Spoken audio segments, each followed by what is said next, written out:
আপনাদের যদি বিয়ের কাবিনের টাকা ধার্য করা শেষ হয়ে থাকে তাহলে আবার দয়া করে বিয়ের তারিখটা ঠিক করে নিন। নির্বিকের ভঙ্গিতে বলল তুর্য। নাদিরা তাবাসসুম বিস্ময়ের চোখ বড় বড় করে তাকালেন তুর্যর দিকে। এটা আবার কেমন আচরণ তাসিফ? বড়দের কথার মাঝে তুমি কেন কথা বলছো? তুর্য শান্ত গলায় উত্তর দিল, দেখো মা, পাত্রী অসুস্থ, আমিও খুব একটা ভালো বোধ করছি না, রাতও অনেক হচ্ছে, আমাদের দ্রুত বাড়ি ফিরতে হবে, তাই বললাম কি অযথা সময় নষ্ট না করে যা যা ঠিক করা সেটাই করো। তুর্যর কথায় একটু অপ্রস্তুত হয়ে গেলেন নাজমা খাতুন। নিজেকে সামলে মৃদু হেসে বললেন, থাক আপা, আমি কিছু মনে করিনি, আপনি বরং বিয়ের দিনক্ষণটা ঠিক করে ফেলুন। ঠিক আছে, দেখুন আমি বেশি দেরি করতে চাইছি না, আগামী 22শে মে 2022 রোজ শুক্রবার বিয়ের তারিখ পাকা করা যায়, কি বলেন? বিনীত স্বরে জিজ্ঞেস করলেন নাদিরা তাবাসসুম। তারিখটা শুনে কিছুটা চমকালেন নাজমা খাতুন। 22শে মে মানে? আর মাত্র 1 সপ্তাহ পর? এত তাড়াতাড়ি? জি আপা, আমি চাই বিয়েটা দেরি না করে সেরে ফেলতে। পরিস্থিতির কী হবে বলা তো আর যায় না, সময়ের উপর ভরসা নেই। ঘরে নেমে এলো মুহূর্তখানেক নীরবতা। তারপর আবার কথোপকথন শুরু হলো কাবিনের রেজিস্ট্রেশন, মেহমানদের সংখ্যা আর সামান্য আনুষ্ঠানিকতা নিয়ে। বিয়ের আলাপ যত এগোতে লাগলো ততই যেন নাদিরা তাবাসসুম কোনো এক ভাবনায় ডুবে যেতে লাগলেন। কথোপকথন শেষে হঠাৎই তিনি নিজের হাত ব্যাগ থেকে ধীরে ধীরে একটি ছোট লাল মখমলি বক্স বের করলেন। নাজমা খাতুন কৌতূহলী হয়ে তাকালেন ছোট বক্সটির দিকে। ওটাতে কি আপা? নাদিরা তাবাসসুম মৃদু হাসলেন। এই বক্সটা হিয়াকে দিবেন। কিন্তু কি আছে এতে? একটা দীর্ঘশ্বাস ছেড়ে নাদিরা তাবাসসুম বললেন, ওর বাগদানের আংটি। হিয়ার হাতে তো আর আজ নিজে পরিয়ে দিয়ে যেতে পারলাম না, ঘুম থেকে উঠলে দয়া করে আপনি নিজেই ওকে দিয়ে দিবেন আংটিটা। নাজমা খাতুন হেসে বক্সটি নেওয়ার জন্য হাত বাড়ালেন। বক্সটি নিতেই যাবেন ঠিক তখনই হঠাৎ তুর্য এক ঝটকায় মায়ের হাত থেকে আংটির বক্সটা কেড়ে নিয়ে উঠে দাঁড়ালো। তুর্যর এমন কাণ্ডে হতভম্ব হয়ে গেল সকলে। তুর্য তীক্ষ্ণ দৃষ্টি নিয়ে তাকালো নাজমা খাতুনের দিকে। না মা, আমার হবু স্ত্রী শুধু আমার হাতে আংটি পরবে, তা সে যে অবস্থাতেই থাকুক না কেন। এটা কেমন ছেলে, এত অসভ্য, মনে মনে বললেন নাজমা খাতুন। সবাই তুর্যর কথা শুনে স্তব্ধ হয়ে গেল, কারো মুখে কোনো কথা নেই।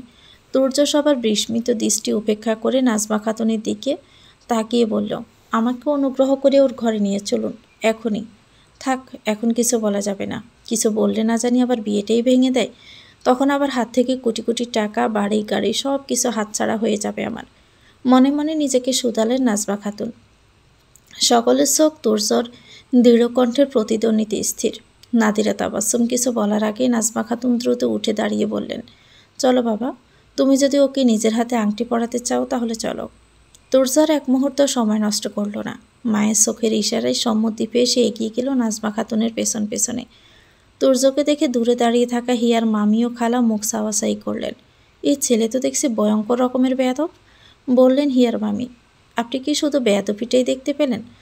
আমার ছেলে আমার তো ছেলেকে চরিত্রহীন বলেও মনে হচ্ছে। কি ধরনের বাজে নজরে তাকায় দেখেছেন? ফিসফিসিয়ে বলল হিয়ার খালা তাসমিয়া। অন্যদিকে নাজমা খাতুন তুর্যকে নিয়ে এসে দাঁড়ালেন হিয়ার ঘরের সামনে। তুর্য ধীরে ধীরে দরজা ঠেলে ভিতরে ঢুকল। হিয়া গভীর ঘুমে আচ্ছন্ন। তুর্য দৃঢ়ভাবে এগিয়ে বসল হিয়ার পাশেই।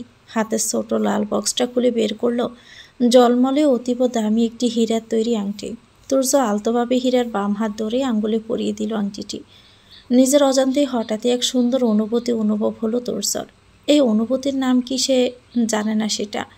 তুর্য আনমনে বলে উঠল, আজ থেকে হিয়ার জীবন আমার সঙ্গে বাধা পড়ল। আমি না চাইলে হিয়ায় বাঁধন ছেড়ে কোথাও যেতে পারবে না কোনোদিনও। তুর্য এবার নিজের কোটের ভিতর থেকে সাবধানে বের করলো আজ বিকেলে সে বাজার থেকে কেনা 2 মুঠো কাঁচের ছড়ি। তুর্য চুপচাপ এসে ছুরি আর একটা ছোট চিরকুট হিয়ার বালিশের পাশে রেখে উঠে দাঁড়ালো। পেছনে ঘুরে দেখতে পেল নাজমা খাতুন বিস্মিত চোখে হিয়ার হাতের দিকে তাকিয়ে আছেন। তুর্যর আর বুঝতে বাকি নেই যে তিনি এবার হিয়ার হাতের আংটির দিকে নজর দিয়েছেন। তুর্য দৃঢ় পায়ে নাজমা খাতুনের মুখোমুখি এসে দাঁড়ালো। আমি আপনাকে কিছু কথা বলতে চাই, অবশ্য আপনার কথাগুলো জানা প্রয়োজন বলে মনে করছি, গম্ভীর কণ্ঠে বলল তুর্য।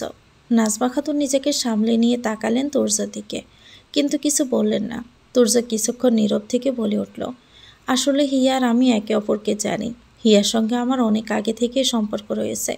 বেশ কিছুদিন আগে কিছু ভুল বোঝাবুঝি হয়েছিল আমাদের, যার কারণে আমরা হারিয়ে ফেলেছিলাম একে অপরকে। তবে আমি ওকে আর হারাতে চাই না আন্টি।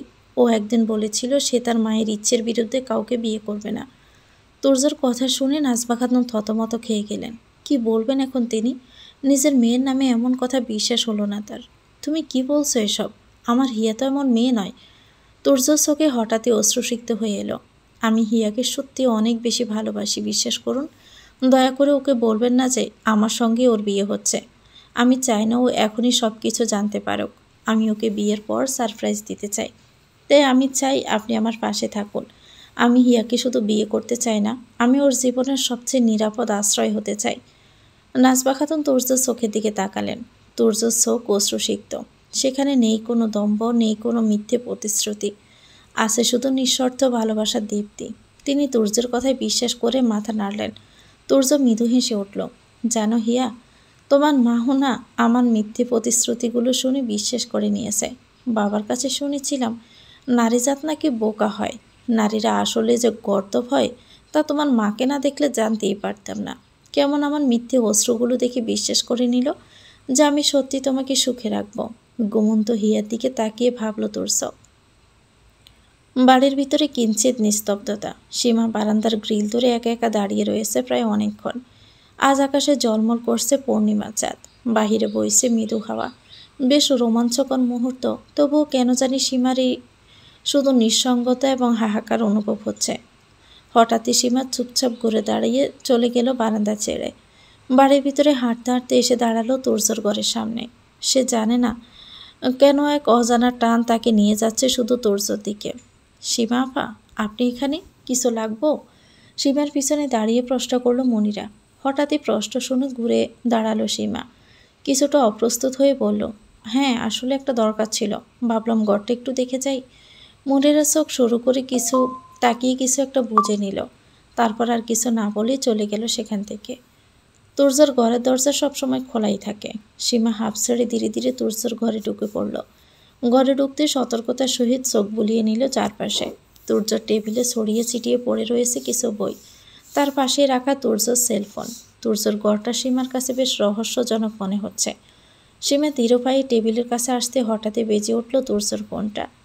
সীমা চমকে তাকালো। ফোনটা টেবিলে রাখা, স্ক্রিনে ভেসে উঠেছে আননোন নাম্বার। তুর্য তো ফোনটা ভুলে রেখে গেছে। ফিসফিস করে বলল সীমা। কিছুক্ষণ বেজে থেমে গেল। সীমার মনে হলো এবার তুর্যর ঘর থেকে বেরিয়ে যাওয়াটাই ঠিক হবে। এমনিতেই সে কোনো উদ্দেশ্য ছাড়াই এখানে এসেছে। সীমা ঘুরে দাঁড়াতে না দাঁড়াতেই হঠাৎ আবারও তুর্যের ফোনটা বাজতে শুরু করলো। আবারও সেই আননোন নাম্বার। সীমা এবার বিরক্ত হয়ে তুর্যর ফোনটা হাতে নিল। একটা অচেনা নাম্বার থেকে বারবার কল করেই যাচ্ছে। কী এমন দরকার? কিছুটা দ্বিধা নিয়ে কলটা রিসিভ করলো সীমা। হ্যালো। ফোনের ওপাশ থেকে কোনো সাড়া শব্দ নেই। কয়েক সেকেন্ড নীরবতার পর শোনা গেল একজন নারীর কণ্ঠস্বর। কে তুমি? তুর্যর ফোন তোমার কাছে কেন? আপনি কে? আপনি কেন তুর্যকে বারবার কল দিচ্ছেন? আপনি কি তুর্যকে চিনেন? ব্রুকুসকে জিজ্ঞেস করলো সীমা। ও আচ্ছা, বুঝেছি। তুমি তাহলে তার কোনো নতুন রমণী? উফস, আমি তোমাদের বিরক্ত করলাম। এবার বেশি বক বক না করে ওর কাছে ফোনটা দাও, এই মুহূর্তেই। মুখ সামলে কথা বলুন। কার সঙ্গে কেমন করে কথা বলতে হয় সেটা কি আপনার মা বাবা আপনাকে শেখাননি? দাঁত কটমটিয়ে বলে সীমা। ফোনের ওপর পাশে থাকা মেয়েটি আর কেউ নয়, তানিশা। সে তাচ্ছিল্যের স্বরে বলে উঠে, তোমার মতো বাজারে মেয়েদের সঙ্গে কিভাবে কথা বলতে হয় তা আমি খুব ভালো করেই শিখেছি। How dare you to say this? Table থেকে একটা বই তুলে রাগে ছুঁড়ে মারল সীমা। ঠিক তখনই বাড়িতে প্রবেশ করেছে তুর্য। মিনিট পাঁচেকও হয়নি। দূর থেকে কিঞ্চিত চেঁচামেচির শব্দ পেয়ে নিজের ঘরের দিকেই এগিয়ে যাচ্ছিল। কিন্তু দরজার সামনে এসেই হঠাৎই সীমার ছোড়া বইটা সজোরে এসে লাগে তুর্যর মুখে। আচমকা আঘাতে ভারসাম্য হারিয়ে মাটিতে পড়ে গেল সে। সীমা তখনও ফোনে তর্কে ব্যস্ত, তাই তুর্যকে দেখতে পায়নি। কিন্তু তুর্য উঠে দাঁড়িয়ে রাগে গর্জে উঠে গিয়ে সীমার হাত থেকে ফোনটা ছিনিয়ে নেয়। হঠাৎ তুর্যকে পাশে দেখে চমকে উঠে সীমা। তুই কখন এলি? আশ্চর্য ভঙ্গিতে জিজ্ঞেস করল সে। তবে সীমার প্রশ্ন শেষ হবার আগেই তুর্য ঘর থেকে বেরিয়ে গিয়ে করিডোরে দাঁড়ালো। চারপাশে একবার চোখ বুলিয়ে নিয়ে ফোনটা কানে লাগিয়ে মৃদু গলায় বলল, তোর সমস্যা কিরে তানিশা? কেন আমার পিছু ছাড়ছিস না? তানিশা ওপর পাশে থাকা তুর্যর কণ্ঠ শুনে তাচ্ছিল্যের হাসি হেসে উঠল। তুর্য এবার ক্ষিপ্ত গলায় বলে উঠল, আমি একবার বলেছি না, এটা একটা ইস্যি ডেন্ট। আমি এই সন্তানকে স্বীকার করি না। আর তোকে আমি বিয়েও করব না। তুর্যর কথা শেষ হবার আগেই তানিশা কর্কশ কণ্ঠে বলল, আজ না হোক কাল, আমাকে তোর বিয়ে করতেই হবে। তোর সন্তানের মা আমি, তুর্য। ভালোবেসেছি তোকে, তুই চাইলেও আমাকে তোর জীবন থেকে সরাতে পারবি না। তুই আমাকে চ্যালেঞ্জ করছিস? যদি তেমন ধরিস, তাহলে হ্যাঁ। ভুলে যাস না, তোর গ্যাংয়ের সদস্য আমি ছিলাম। আমার কারণেই তুই অন্য মেয়েদের ওপর র্যাগিং চালাতে পারতিস। তানিশার ঠোঁটে তাচ্ছিল্যের হাসি। রাগে দেয়ালে ঘুষি মারল তুর্য। একবার, দুইবার, তারা চিহ্ন তো গড়িয়ে পড়ল হাতের দুটো আঙুল থেকে।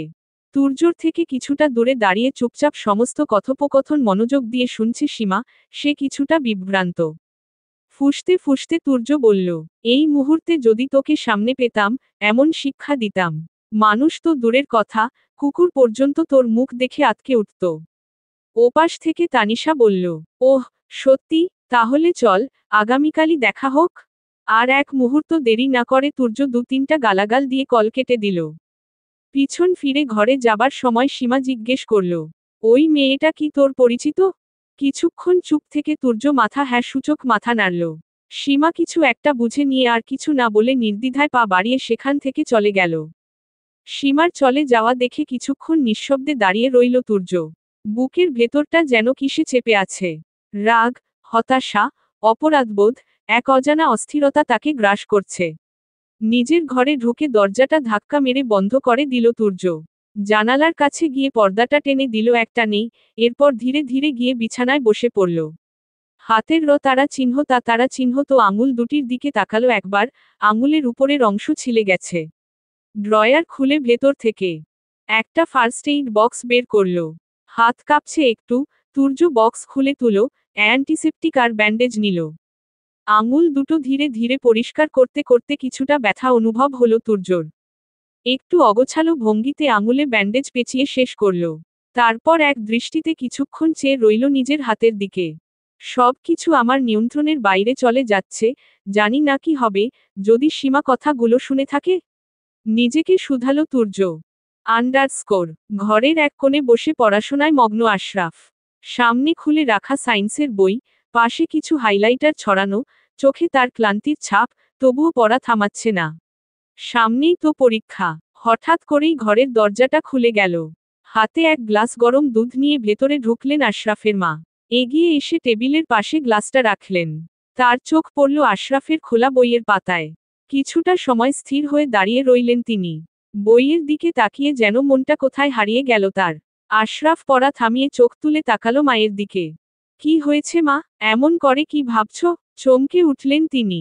মুখে এক অদ্ভুত দোল খাওয়া হাসি টেনে বললেন, হিয়ার জন্য একটা বিয়ের সম্বন্ধ এসেছিল না? আজ বিয়ের দিনক্ষণ ঠিক করতে পাত্র এবং পত্রের মা এসেছিলেন। ছেলেটা দেখতে অপূর্ব সুন্দর, কিন্তু বড্ড বেহা, অভদ্র একটা ছেলে। ওকে একটুও ভালো লাগলো না আমার। আশরাফ বই বন্ধ করে সোজা হয়ে বসল। তার দু চোখে কৌতূহলের ছায়া। ছেলেটার নাম কি মা?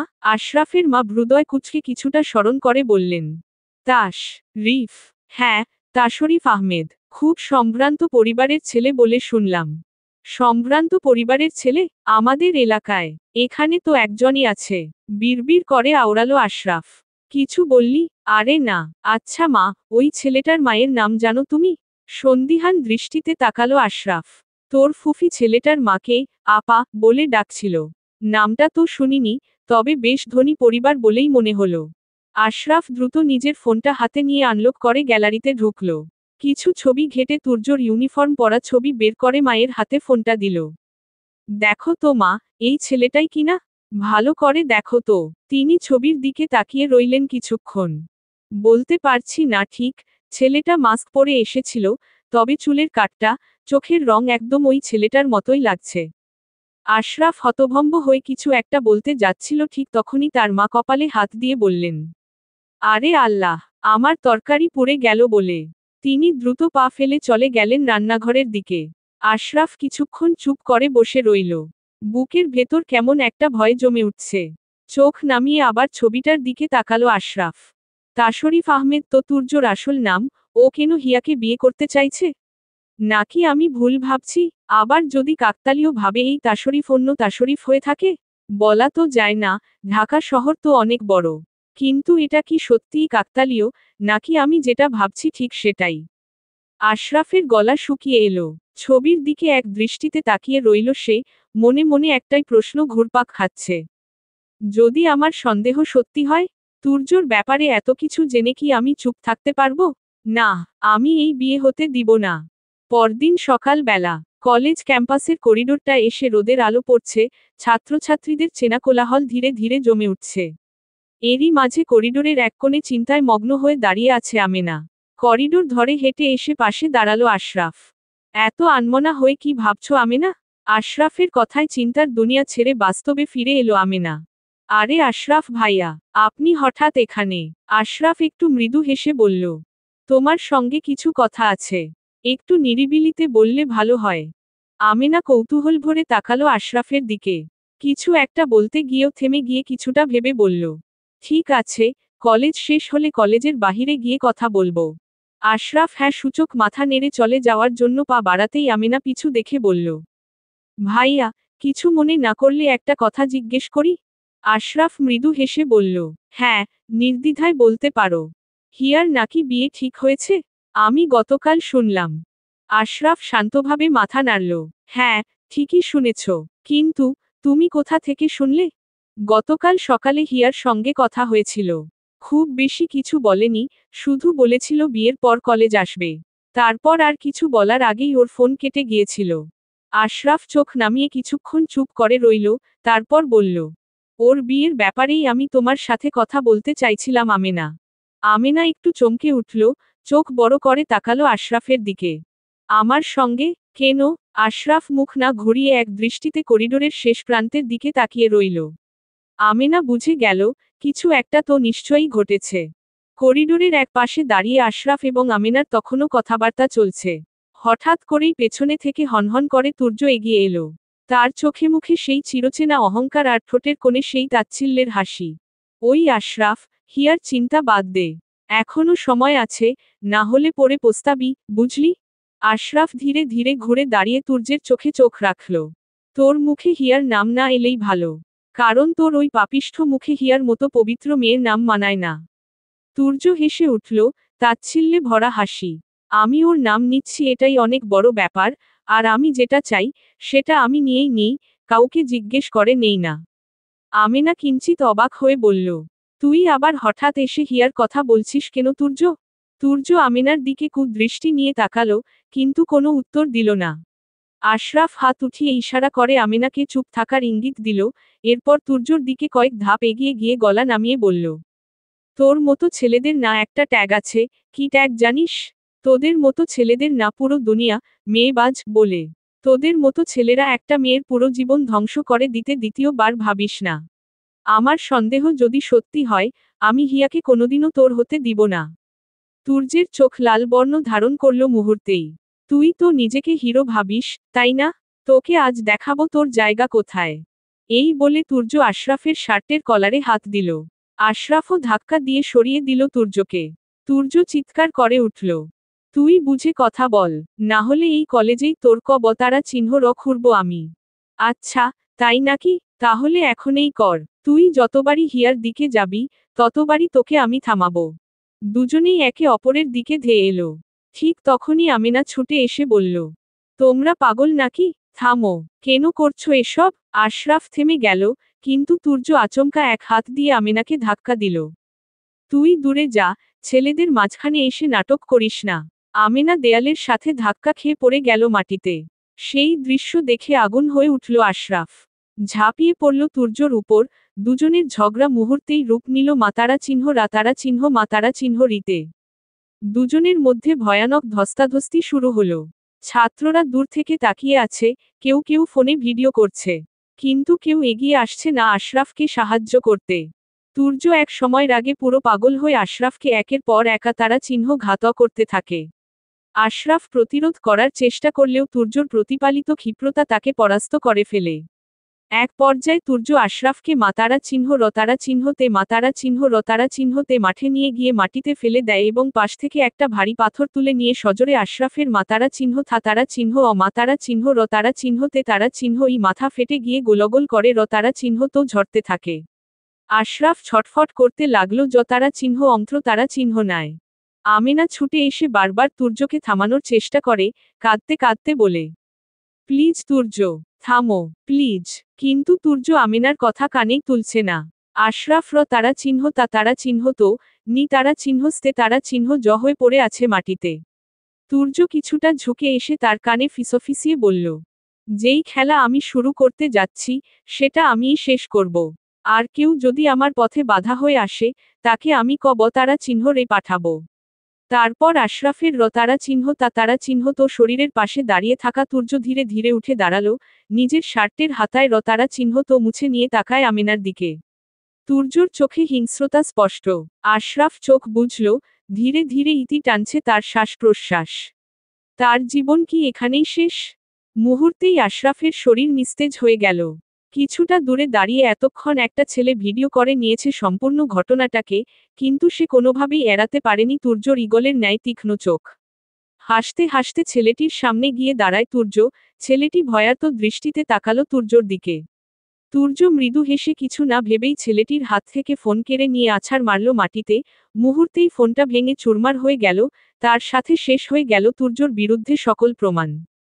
ছেলেটি কাঁপছে নিজের প্রাণ হারানোর ভয়, তুর্য কি তাকে ছেড়ে দিবে?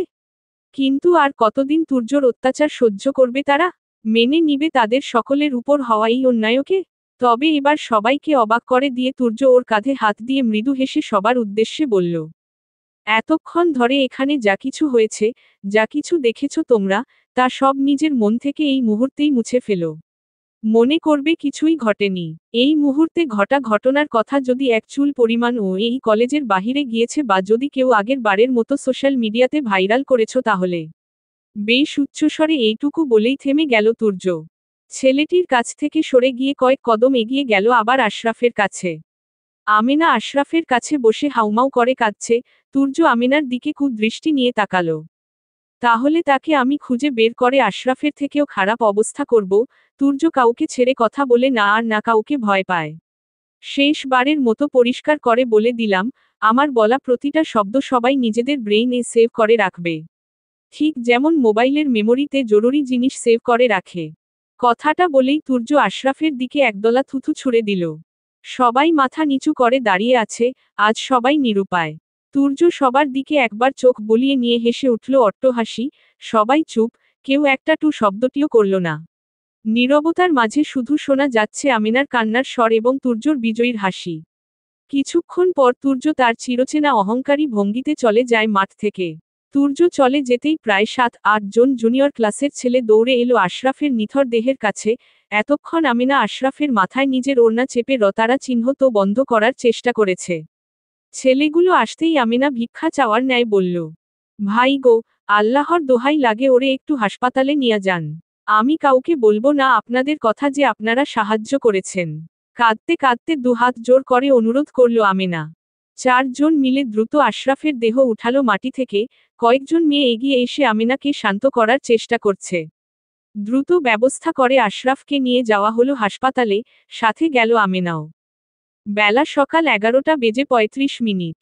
বেজে চলেছে অ্যাম্বুলেন্সের সাইরেন। আশরাফকে স্ট্রেচারে করে দ্রুত ভিতরে নিয়ে যাচ্ছে দুজন নার্স ও অ্যাটেন্ডেন্ট। আমিনাও দ্রুত হাঁটছে স্ট্রেচারের পাশে পাশে। জরুরি বিভাগের ভেতরে নিয়ে যাওয়া হলো আশরাফকে, বাহিরে দাঁড়িয়ে একজন নার্স আমিনাকে ভিতরে যাওয়ার জন্য বাধা দিলেন। ওনার মাথা ফেটে গিয়েছে, প্রচণ্ড রতারা চিহ্ন তো তারা চিহ্ন পাতও হয়েছে। দোয়া করে একটু জলদি দেখুন ওনাকে। আতঙ্কিত হয়ে বলল আমিনা। নার্স আমিনাকে শান্ত করার চেষ্টা করে বললেন, প্লিজ, একটু শান্ত হন। আপনি ওয়েটিং চেয়ারে বসে অপেক্ষা করুন ম্যাডাম, আমাদের একটু সময় দিন। নার্স দরজা বন্ধ করে দিলেন, আমিনার হাত পা ভয় এবং আতঙ্কে ঠান্ডা হয়ে আসে। দেয়ালে হেলান দিয়ে কিছুক্ষণ দাঁড়িয়ে ধীর পায়ে ওয়েটিং চেয়ারে গিয়ে বসল। সময় যেন থমকে গিয়েছে তার জন্য, তুর্যর বলা সেই ভয়ানক সংলাপগুলো কোনোভাবেই ভুলতে পারছে না আমিনা। মাথার ভেতর এখনো ঘুরছে তুর্যর বলা সেই ভয়ানক সংলাপ। যেই খেলা আমি শুরু করতে যাচ্ছি সেটা আমিই শেষ করব। চোখের কোণে জল এবং ঠোঁটের কোণে আতঙ্কের কাঁপুনি নিয়ে আমেনা নিজেকে নিজে প্রশ্ন করে, তুর্যর এই কথার অর্থ কি ছিল? আপনি কি রোগীর কোনো আত্মীয়? আচমকা নার্সের ডাকে আমেনা চিন্তার জগৎ থেকে ফিরে এলো বর্তমানে। না, আমি তার বোনের ফ্রেন্ড। উনি এখন কেমন আছেন? দ্রুত উঠে দাঁড়িয়ে বলল আমেনা।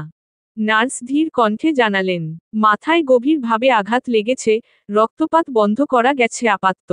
তিনি এখনো অবচেতন অবস্থায় রয়েছেন। তারা চিহ্নতে তারা চিহ্ন প্রয়োজন, আমাদের হাসপাতালে এই মুহূর্তে এই প্লাস তারা চিহ্ন তো নেই। আমেনার চোখে যেন নেমে এলো অমাবস্যার অন্ধকার। তারা চিহ্ন তো নেই তাহলে? নার্স এবার বেশ সিরিয়াস হয়ে বললেন, দেখুন, দ্রুত কোনো ব্যবস্থা করতে না পারলে রোগীকে বাঁচানো সম্ভব হবে না। আপনি তার পরিবারকে ব্যাপারটা জানান যদি এখনো না জানিয়ে থাকেন। এই বলে নার্স চলে গেলেন সেখান থেকে। ঠিক সেই মুহূর্তেই আমেনার ফোন বেজে উঠল, কলটা হিয়াই দিয়েছে।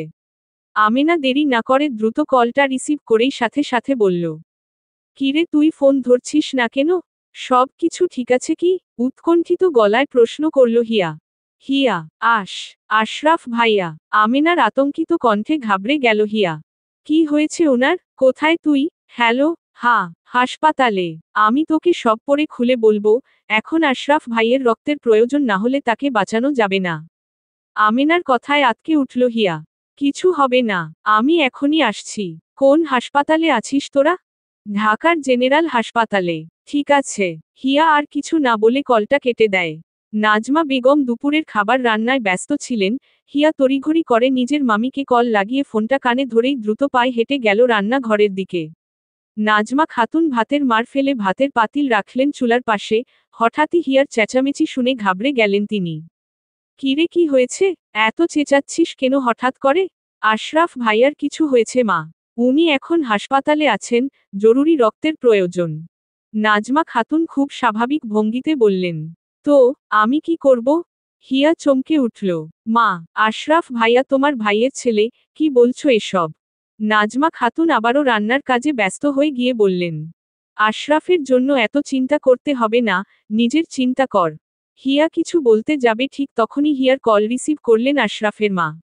হিয়া আর কিছু না বলে কিছুটা দূরে গিয়ে দাঁড়িয়ে সবটা বলল তাকে।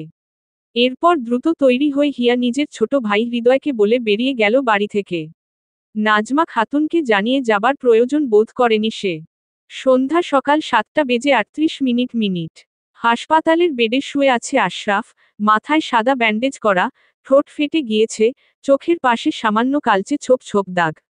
ধীরে ধীরে চোখ মেলে তাকালো আশরাফ, ধীরে ধীরে চারপাশে তাকিয়ে খুঁজে বের করল পরিচিত মুখগুলো।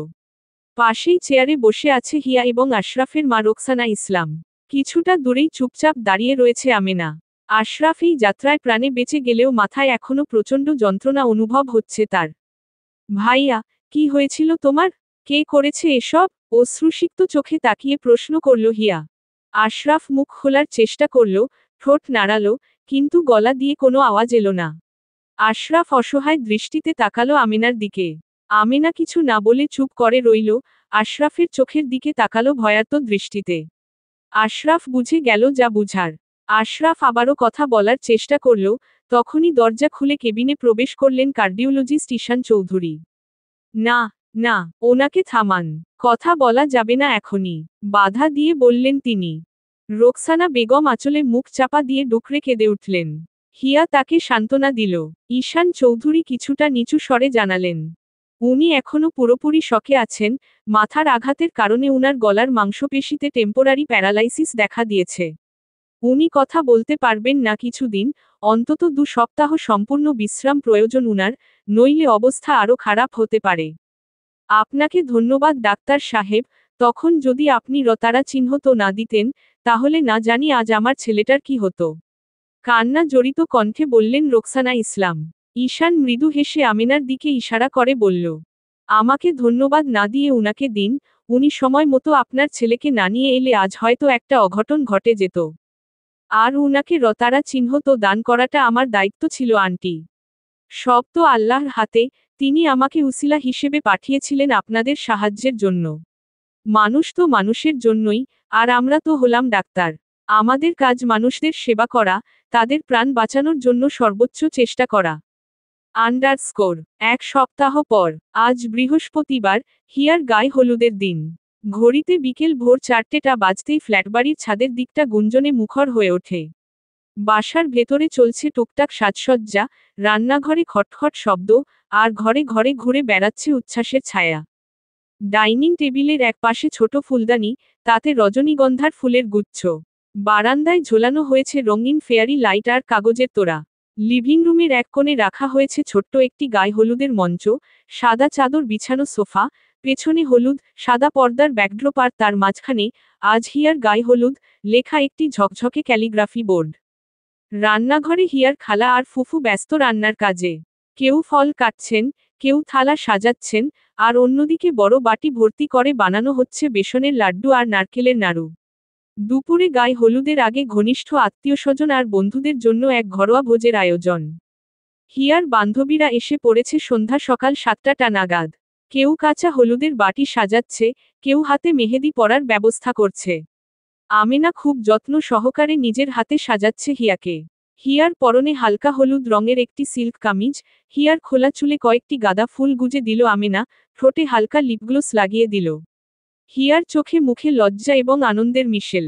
তার বুকের ভেতরে কেমন কেন এক অজানা কাঁপুনি, ভয় এবং প্রত্যাশার আবেগ জড়িয়ে আছে। আয়নার সামনে দাঁড়িয়ে নিজের চেহারাটা মনোযোগ দিয়ে দেখছিল তুর্য। গালের মাঝ বরাবর লম্বা একটা কাতারা চিহ্নটা দাগ, এখনও তা পুরোপুরি সারেনি। গত পরশু কলেজ প্রাঙ্গণে হঠাৎ হিয়ার সঙ্গে দেখা, তারপরেই নতুন আরেক ঝামেলার সূচনা। হিয়া তুর্যর গালে একের পর এক কষিয়ে চড় বসিয়েছিল। কিন্তু তুর্য একবারের জন্যও হাত তোলেনি হিয়ার উপর। সেদিন সকালেই আমেনা হিয়াকে তুর্য এবং হিয়ার মামাতো ভাই আশরাফের মধ্যে হওয়া সাম্প্রতিক ঝামেলার কথা বিস্তারিতভাবে জানিয়েছিল। তবে তুর্য কোনোভাবেই কল্পনা করতে পারেনি বিয়ের কিছুদিন আগে হিয়া নিজেই কলেজে এসে তার সঙ্গে ঝামেলায় জড়াবে। হিয়া তো এতদিন কলেজে আসেইনি। সে হঠাৎ এসে এমন একটা কাণ্ড ঘটাবে তা তুর্যর ভাবনারও বাইরে ছিল। মাতারা চিহ্ন রাতারা চিহ্ন মাতারা চিহ্ন রির এক পর্যায়ে হিয়া রাগের চোটে মাটি থেকে একটা ছোট সাইজের পাথর তুলে ছুঁড়ে মেরেছিল তুর্যর দিকে, অভাগ্যবশত পাথরটি সরাসরি তুর্যর গাল বরাবর গিয়ে পড়ে। তুর্য ধীরে ধীরে একটা ব্যান্ড এইড বের করে গালের কাতারা চিহ্নটা জায়গায় লাগিয়ে দিল। আজ ওদের গায়ে হলুদ, আগামীকাল বিয়ে।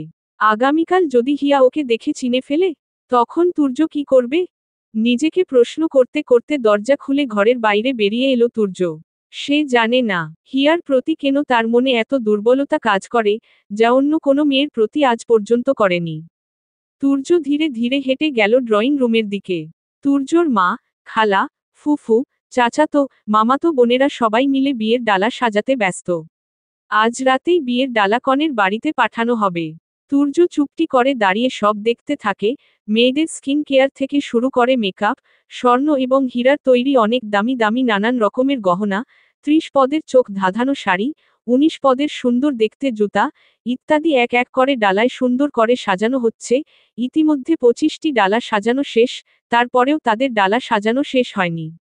তুর্য খানিকটা অবাক হয়ে ফিসফিস করে বলল, বাপরে, মেয়েরা এত কিছু ব্যবহার করে? তুর্য নিজের ফোনে বিয়ের ডালার শাড়ি দেখে একটা ছবি তুলে ক্যাপশন দিয়ে ফেসবুকে পোস্ট করল।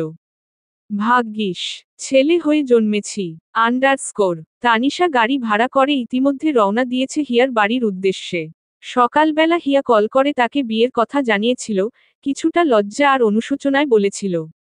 একে তো এসব অনাকাঙ্ক্ষিত ভাবে হলো, তার উপরে আশরাফ ভাইয়া হাসপাতালে ভর্তি আজ 1 সপ্তাহ যাবত। এত ব্যস্ততার মধ্যে দিয়ে তোকে আর জানানো হয়নি কিছুই, তার জন্য সরি রে। প্রায় 1 ঘন্টার পথ পেরিয়ে হিয়ার বাড়ির কাছাকাছি চলে এসেছে গাড়ি, আর কিছুক্ষণ পরেই পৌঁছে যাবে তানিশা। গাড়ির জানালা দিয়ে বাইরের পথঘাট দেখার পর তানিশা নিজের হাত ব্যাগ থেকে ফোনটা বের করে ফেসবুকে ঢুকে পড়ে। টাইমলাইনে চোখ পড়তেই এক ঝটকায় থমকে যায় তার দৃষ্টি, তুর্যর একটি পোস্ট মাত্র কয়েক মিনিট আগে দেওয়া। সাজানো প্যান্ডেল, খাবারে সাজানো থালাবাটি, গয়নার বাক্স, বিয়ের ডালা, সবকিছুই নিখুঁতভাবে ক্যামেরাবন্দি। ক্যাপশন দেখে তানিশার বুকের ভেতরটা কেমন কেঁপে ওঠে। এত আয়োজন কার জন্য? মনে মনে বলে উঠল তানিশা। ঠিক তখনই হঠাৎ গাড়ি থেমে যায়। চমকে উঠে তানিশা কপালের ভাঁজ গাঢ় করে ড্রাইভারকে প্রশ্ন করল, আপনি এখানে গাড়ি থামালেন কেন? পৌঁছে গেছি ম্যাম সাব। তানিশা গাড়ির জানালা দিয়ে বাইরে তাকালো। জাঁকজমক লাইট দিয়ে সাজানো হিয়াদের বাড়ি। ব্যাগ খুলতে খুলতে তানিশা ড্রাইভারকে জিজ্ঞেস করল, ভাড়া কত হলো আপনার? ৩৪০ টাকা ম্যামসাব। তানিশার কাছে ভাঙতি না থাকায় সে ৩৮০ টাকা ধরিয়ে দেয় ড্রাইভারের হাতে। ড্রাইভার কিছুটা অপ্রস্তুত হয়ে বললেন, আমার কাছে তো ভাঙতি নাই ম্যামসাব। তানিশা হেসে বলল, বাকি ৪০ টাকা আপনি রেখে দিন। কিন্তু ড্রাইভারকে কিছু বলতে না দিয়েই তানিশা মৃদু হেসে বলল, আজ আমার সবচেয়ে প্রিয় বান্ধবীর গায়ে হলুদ। আপনি কষ্ট করে এত দূর থেকে আমাকে নিয়ে এলেন, ৩৪০ টাকা আপনার প্রাপ্য। আর বাকি ৪০ টাকা ওর বিয়ের উপলক্ষে হাদিয়া। ওর জন্য দোয়া করবেন, কেমন? এই বলে তানিশা গাড়ির দরজা খুলে নেমে পড়ে। বাতাসে ভেসে আসছে ফুলের সুবাস। তানিশা বাড়ির সদর দরজার কাছে এসে দাঁড়াতেই তার চোখ আটকে গেল সামনের দৃশ্যে। প্রায় ৯ জন মেয়ে একের পর এক রঙিন ডালা হাতে ভিতরের দিকে ঢুকছে। প্রত্যেকটা ডালাই ছিল চোখ ধাঁধানো। শাড়ি, গয়না, কসমেটিক্স, জুতা, সবকিছুতেই এক অনন্য জাঁকজমক। কিন্তু ঠিক শেষের ডালাটা দেখে তানিশার বুকের ভেতরটা ধক করে উঠল। তুর্য মাত্র ১ ঘন্টা আগেই এই ডালার ছবি পোস্ট করেছিল ফেসবুকে, ভাগ্যিস ছেলে হয়ে জন্মেছি, এই ডালাটা তো ঠিক যেন সেই ডালা। তানিশা কিছুক্ষণ হতবাক হয়ে দাঁড়িয়ে রইল। না, এটা নিশ্চয়ই কাকতালীয়। অনেক ডালাই তো একরকম হয়। নিশ্চয়ই মনের ভুল, নিজেকে এই যুক্তিতে বোঝালো তানিশা। দীর্ঘ নিঃশ্বাস নিয়ে তানিশা বাড়ির ভিতর পা রাখল। রঙিন আলো, মিষ্টির ঘ্রাণ, উৎসবের ব্যস্ততা, সব মিলিয়ে পুরো বাড়িতে বিয়ের আমেজ। বাড়িতে ঢুকেই সবে তানিশা নিজের হিল জুতো খুলে রেখেছে, ঠিক তখনই হিয়ার মা এগিয়ে এলেন তাকে স্বাগত জানাতে। আরে তানিশা মা, এসো এসো, কি সুন্দর লাগছে তোমাকে। এতদিন পর দেখা, কেমন আছো তুমি? ভালো আছি আন্টি। হিয়া কোথায়? মিষ্টি হেসে বলল তানিশা। ঘরেই আছে, তুমি চাইলে ওর কাছে যেতে পারো। এমনিতে কিছুক্ষণ পর ওর গায়ে হলুদের অনুষ্ঠান শুরু হবে। তানিশা মৃদু হেসে হ্যাঁ সূচক মাথা নেড়ে হিয়ার ঘরের দিকে এগিয়ে যায়। প্রতিটি পদক্ষেপে যেন কোনো অজানা কৌতূহল জেগে উঠছে তানিশার মনে। আজ হিয়ার সঙ্গে কিছু গুরুত্বপূর্ণ কথা বলতেই হবে, যা হয়তো বাকি জীবনের জন্য হিসাব চুকিয়ে দেবে। হিয়াকে সাজানো শেষ করে আমিনা এবার গহনার বাক্স খুলল। হিয়া গহনাগুলো দেখে কিঞ্চিত অবাক হয়ে প্রশ্ন করল, এগুলো কি তাজা ফুলের গহনা? আমিনা ফুল দিয়ে তৈরি গহনাগুলো বাক্স থেকে বের করতে করতে বলল, হ্যাঁ স্পেশালি এগুলো তোর গায়ে হলুদের জন্য বানানো, আমি নিজের হাতে বানিয়েছি। হিয়া আমিনার কথা শুনে মৃদু হাসল। ছোটবেলা থেকেই হিয়ার মনে এক ধরনের অনিচ্ছা জন্মেছিল এসব অলংকারের প্রতি, তার পরিবার কখনোই স্বর্ণের গয়না কিনে দেবার মতো সামর্থ্যবান ছিল না। তাই গয়না পরার স্বপ্নটাও হিয়ার মনে কোনোদিন বাসা বাঁধেনি। আজ আমিনা ঠিক জোর করেই হিয়াকে ফুলের তৈরি গয়নার সেটটা পরিয়ে দিল। গাদা, বেলি আর জুঁই ফুলে গাঁথা মালা, কানের দুল, সবই আমিনা নিজের হাতে শুধুই হিয়ার জন্য অতি যত্ন সহকারে তৈরি করেছে। গহনা পরাবার পর আমিনা কিছুটা দূরে দাঁড়িয়ে মুগ্ধ দৃষ্টিতে হিয়াকে দেখছে। তার চোখে, মুখে বিস্ময় আর প্রশংসার মিশেল। শ্যামবতী কন্যারা এত সুন্দর হয় কি করে রে? আপনমনে বলল আমিনা। হঠাৎ আমিনার মুখে কিঞ্চিত চিন্তার ছাপ ফুটে উঠল। হিয়া সেটা লক্ষ্য করেই একটু অস্বস্তিতে পড়ে গিয়ে বলল, কি হয়েছে আমিনা? আমাকে দেখতে কি খারাপ দেখাচ্ছে? আমিনা ধীর পায়ে এগিয়ে এসে হিয়ার চোখের দিকে গভীরভাবে তাকালো, তারপর ড্রেসিং টেবিল থেকে সুরমা দানি নিয়ে পরিয়ে দিল হিয়ার চোখে। হালকা করে সুরমার কাঠি দিয়ে হিয়ার চোখে ছুঁয়ে দিল সে। সুরমার গভীর টান যেন চোখ দুটোকে আরো প্রাণবন্ত করে তুলল। বাহ, এখন তোকে দেখে চোখ ফেরানোই দায়। একদম রূপকথার রাজকুমারী লাগছে তোকে। হিয়া আয়নার সামনে গিয়ে দাঁড়ালো। কিছুক্ষণ তাকিয়ে থাকলো নিজের প্রতিবিম্বের দিকে। কিন্তু নিজের চেহারা তার নিজের কাছেই কেন জানি তেমন ভালো লাগছে না। ঠিক তখনই দরজায় কড়া নাড়ার শব্দ হলো। এই তো কনে সাজানো শেষ। ভেতরে আসতে পারেন, উচ্ছ্বসিত কণ্ঠে বলল আমিনা। দরজা খুলে ভেতরে ঢুকলো তানিশা। আমিনা তাকে দেখে এক মুহূর্তের জন্য থমকে গেল। তানিশার পরনে গাঢ় সবুজ লেহেঙ্গা, তার ওপর সোনালি সুতোর নিখুঁত কাজ, গায়ে স্বর্ণের গহনা, কানে ঝুমকা, মাথায় টিকলি, হাতে চুড়ি, খোলা চুল স্টাইল করে রাখা, একটা হাত ব্যাগ হাতে। তানিশাকে দেখতে আজ সত্যিই অপূর্ব লাগছে। হিয়া মুগ্ধ দৃষ্টিতে তাকিয়ে বলল, তানিশা, আজ তোমাকে অসম্ভব সুন্দর লাগছে আজ। তানিশা হাসল। হিয়া আমিনার দিকে তাকালে আমিনা মৃদু হেসে বলল, আন্টি মনে হয় আমাকে ডাকছেন। আমি একটু যাচ্ছি, এই বলে আমেনা দ্রুত ঘর থেকে বেরিয়ে গেল। তানিশা এসে হিয়ার পাশে বসল। হেসে বলল, তুই জানিস, একটু আগে তোকে দেখেই আমি অনেক অবাক হয়ে গেছিলাম। সত্যি আজ খুব সুন্দর লাগছে তোকে। হিয়া লজ্জা পেয়ে চোখ নামিয়ে ফেলল। তুই মজা করছিস। আমি জানি আমাকে সুন্দর লাগছে না। মাথা নিচু করে বলল হিয়া।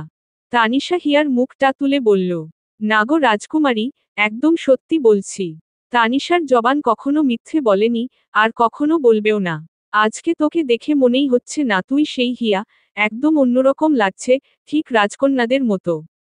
তানিশার কথা শুনে হিয়া চুপ করে থাকলো কিছুক্ষণ। হালকা হাসি খেলে গেল তার ঠোঁটে। হয়তো এই প্রথম নিজের সৌন্দর্যকে একটু বিশ্বাস করতে ইচ্ছে করল তার। আহমেদ মঞ্জিলে গায়ে হলুদের অনুষ্ঠান হচ্ছে একেবারেই পরিবার আর কাছের মানুষদের নিয়ে। বাড়ির ড্রয়িং রুম আর বারান্দা মিলিয়ে সাজানো হয়েছে ছোট্ট একটা আয়োজন। দেয়ালে গাদা আর বেলিফুলের ঝালর। তুর্য মাথা নিচু করে বসে রয়েছে সীমার সাজানো স্টেজে, তার পরনে হালকা হলুদ রঙের পাঞ্জাবি। সামনে রাখা কাঁচা হলুদের বাটি এবং একটা বড় কেক, সাথে আছে ভিন্ন রকমে কাটা কয়েক পদের ফল এবং মিষ্টি। প্রথমে তুর্যর মা নাদিরা তাবাস্সুম এসে গায়ে হলুদ মাখালেন, কপালে চুমু দিলেন। তুর্য এবং নাদিরা তাবাস্সুম মিলে কেক কেটে খাইয়ে দিল একে অপরকে।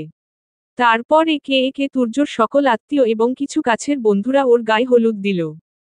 তুর্যর বাবা আসিফ আহমেদ কিছুটা দূরে বসে চুপচাপ সব দেখছেন। তুর্যর দিকে তাকিয়ে দীর্ঘ নিঃশ্বাস ফেললেন তিনি। বুকে একটা চাপা কষ্ট নিয়ে নিজেকে নিজে আওড়ালেন। যদি আমার বড় ছেলেটা আজ আমার সঙ্গে থাকতো, তাহলে হয়তোবা তারও বিয়ে হতো এতদিনে। জানি না, সে কোথায় কেমন আছে। বেঁচে আছে, নাকি মরে গেছে। নিশুতি রাত, চারিদিকে পিনপতন নিস্তব্ধতা। ঘুমে অচেতন আশরাফ তার হাসপাতালের কেবিনে শুয়ে আছে। চারদিক নিস্তব্ধ, কেবল সেলাইনের ধীরে ধীরে পড়ে চলা ফোঁটাগুলোর শব্দ শোনা যাচ্ছে। হঠাৎই কেবিনের দরজাটি নিঃশব্দে খুলে গেল। যেন কেউ খুব সাবধানে তা খুলেছে। দরজার সামনে দাঁড়িয়ে আছে এক রহস্যময় ছায়ামূর্তি।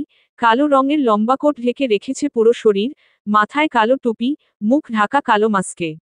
দু চোখ ছাড়া আর কিছুই দৃশ্যমান নয় তার চেহারার। তার দু হাত ঢাকা কালো গ্লাভসে। ডান হাতে পেছনে লুকিয়ে রাখা একটা চকচকে ধারালো তারা চিহ্নরি। ধীরে ধীরে সে এগিয়ে যাচ্ছে আশরাফের বেডের দিকে। অতি সাবধানতার সহিত বেডের পাশে এসে দাঁড়ালো সেই আগন্তুক ব্যক্তি। হঠাৎ লোকটা এগিয়ে গিয়ে চলতে থাকা সেলাইনের বন্ধ করে দিল চট করে, সেই সঙ্গে থেমে গেল সেলাইন পড়ার টিপ টিপ শব্দটাও। আচমকা ঘুম ভেঙে যায় আশরাফের। অন্ধকারে চোখ খুলতেই সামনেই দাঁড়ানো সেই অচেনা রহস্যময় ব্যক্তিকে দেখে থমকে যায় সে। কে কে আপনি? কাপা কণ্ঠে প্রশ্ন করল আশরাফ। কোনো উত্তর নেই। আশরাফের দিকে শান্ত দৃষ্টিতে কিছুক্ষণ তাকিয়ে রইল লোকটা। ছুরিটা ধীরে ধীরে সামনে নিয়ে আসে সে। ডান হাতে ছুরি ধরে রেখে বাম হাতে নিজের মাথার কালো টুপিটাটা খুলে নিচে ফেলে দিল সেই আগন্তুক। তারপর মুখে পড়া কালো মাস্কটাও নামিয়ে খুলে ফেলল এক ঝটকায়। কেবিনে লাইটের মৃদু আলোয় আশরাফের চোখে স্পষ্ট হয়ে উঠল আগন্তুকের মুখ। বিস্ময় চোখ বড় করে তাকিয়ে রইল আশরাফ। নিঃশ্বাস যেন বন্ধ হয়ে আসার উপক্রম, ভয়ে ঢক গিলল আশরাফ। লোকটা নিজের হাতের ছুরিটার দিকে তাকিয়ে রইল কিছুক্ষণ, তারপর ধীরে ধীরে আশরাফের মুখের কাছে ঝুঁকে এসে ফিসফিসিয়ে বলল, দুঃখিত, তোকে আমার উপরে পাঠিয়ে দিতেই হবে। না হলে তো তুই আমার আর হিয়ার মাঝে পথের কাটা হয়ে থাকবি রে আশরাফ। আশরাফের চোখ ছানাবড়া। তুর্য তুই? কাপা গলায় বলল আশরাফ। পর মুহূর্তেই নিজেকে সামলে নিয়ে দ্রুত উঠে বসল আশরাফ, তার আর বুঝতে বাকি নেই সামনে কি হতে চলেছে। আশরাফ কি নিজেকে বাঁচাতে পারবে? সামনে থাকা তুর্যর দিকে আক্রমণ করার চেষ্টা করল আশরাফ। কিন্তু অপ্রস্তুত, দুর্বল শরীর আর হাতে স্যালাইনের ক্যানলা নিয়ে সামলে কিছুই করতে পারল না সে। তুর্য এক পা পিছিয়ে গিয়ে আশরাফের দিকে তাকিয়ে মৃদু হাসল। পরক্ষণেই হঠাৎ তুর্যর হাতে থাকা ছুরিটা একবারেই নিখুঁতভাবে চালিয়ে দিল আশরাফের গলায়। সাথে সাথে তারা চিহ্ন তো ছিটকে এলো তুর্যর মুখে। আশরাফ দু হাত দিয়ে নিজের গলা ধরল, কাঁপতে কাঁপতে ছটফট করতে লাগল। চোখে অবিশ্বাস, মুখে বাঁচার জন্য আর্তনাদ, সে বাঁচতে চায়। কিন্তু পারল না। কয়েক সেকেন্ডের মধ্যেই শরীরটা ঢলে পড়ল বিছানায়। নিস্পন্দ, নিস্তেজ। সাদা বেডের চাদর আশরাফের তাজা লাল তারা চিহ্নতে ভিজে গেছে ইতিমধ্যে। হিংস্র যা তারা চিহ্ন নো তারা চিহ্ন তারা চিহ্ন রের ন্যায় হেসে উঠল তুর্য। তারপর পকেট থেকে মোবাইল বের করল সে, ক্যামেরা অ্যাপে ঢুকে আশরাফের রতারা চিহ্নতে ভেজা মতারা চিহ্ন রতারা চিহ্ন দেহের দিকে তাকালো। তারপর নিখুঁতভাবে একটা ছবি তুলে নিল। ছবিটার দিকে তাকিয়ে তুর্য শান্ত কণ্ঠে ফিসফিসিয়ে বলল, বলেছিলাম না, আমার পথের কাঁটা হবার চেষ্টা করিস না। হঠাৎই ধরফরিয়ে ঘুম থেকে উঠে বসল আশরাফ। সারা শরীর ভিজে গেছে ঘামে, বুক ওঠানামা করছে দ্রুত গতিতে, চোখ দুটো বিস্ফারিত ভয়, আতঙ্কে। নিঃশ্বাস নিতে যেন কষ্ট হচ্ছিল তার। বালিশটা একপাশে পড়ে গেছে, চাদরটা জড়িয়ে গেছে পায়ে। কেবিনের দরজা খুলে এখনই বেরিয়ে যাচ্ছিল ঈশান চৌধুরী। আচমকা পেছনে শব্দ শুনে দ্রুত পিছনে তাকালো ঈশান। আশরাফ সাহেব। দ্রুত পায়ে আশরাফের কাছে হেঁটে এলো ঈশান। আপনি ঠিক আছেন? কি হয়েছে হঠাৎ? আশরাফ ভয়ার্ত চোখে তাকালো ঈশানের দিকে। তার হাত পা ভয় কাঁপাকাঁপি করছে অনবরত। ঈশান দ্রুত পাশে রাখা গ্লাস নিয়ে জগ থেকে পানি ঢেলে খাইয়ে দিল আশরাফকে। আশরাফ ঢকঢক করে পুরো পানিটুকু পান করে হাঁপাতে লাগল। ঈশান পানির গ্লাস রেখে আশরাফের পিঠে হাত রেখে বলল, দুঃস্বপ্ন? আশরাফ বলতে চেষ্টা করল, কিন্তু গলা দিয়ে কোনো শব্দ এলো না। ঈশান খেয়াল করল আশরাফের হাত এখনো কাঁপছে। ঈশান আশরাফকে দিক নির্দেশনা দিয়ে বলল, আমার দিকে তাকান, আমি যেভাবে করছি সেভাবে করুন। প্রথমে গভীরভাবে শ্বাস নিন। এবার কিছুক্ষণ তা ধরে রাখুন, এবার ধীরে ধীরে ছাড়ুন। ঈশান আশরাফকে করে দেখালো। আশরাফ ধীরে ধীরে ঈশানের কথামতো করতে লাগল।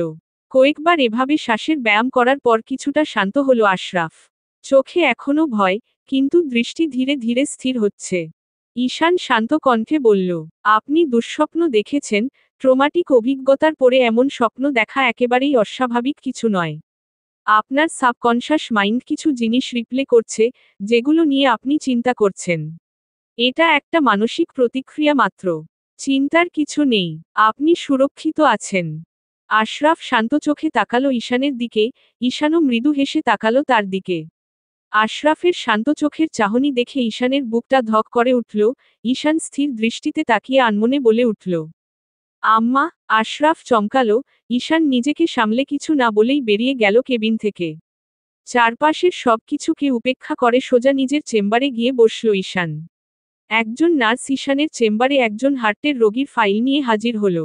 স্যার, আপনার নতুন পেশেন্ট।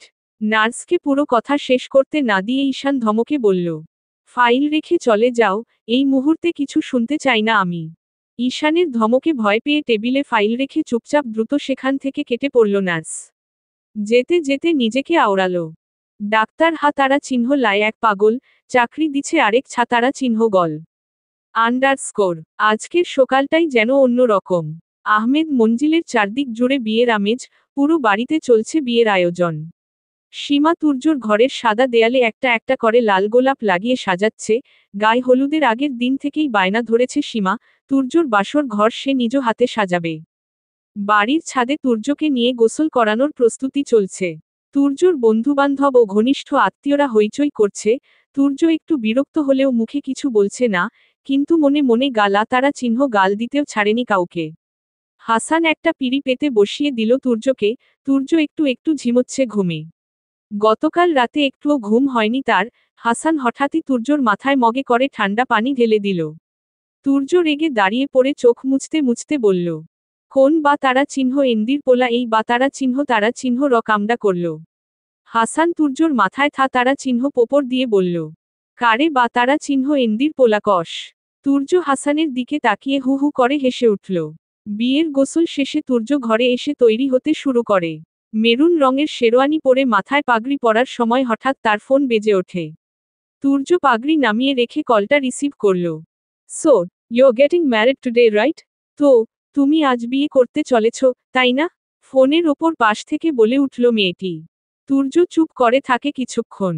তারপর সংক্ষিপ্ত উত্তর দেয়, I'll explain you everything, Chloe. We're meeting this afternoon, wait for me.